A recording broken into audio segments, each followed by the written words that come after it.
வணக்கம். பள்ளி மாணவர்களிடையே பேட்மிண்டன் போட்டி வெற்றி பெற்றவர்களுக்கு டிஐஜி அன்னி விஜயா பரிசு வழங்கினார். திருவொற்றியூரில் ஸ்மார்ட் ஸ்போர்ட்ஸ் அகாடமி சார்பில் ஆண்டுதோறும் பள்ளி மாணவர்களிடையே பேட்மிண்டன், ஆர்ச்சரி, ஓவியம், நடனம் என பல்வேறு போட்டிகள் நடத்தப்படுவதுண்டு.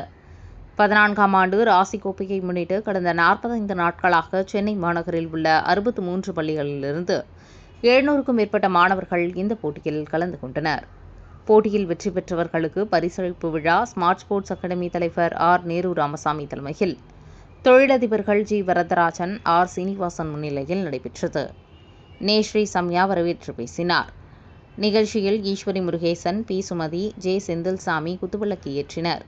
போட்டியில் வெற்றி பெற்ற அணிகளுக்கு பரிசினை காவல்துறை டிஐஜி அன்னி விஜயா பரிசு வழங்கினார்.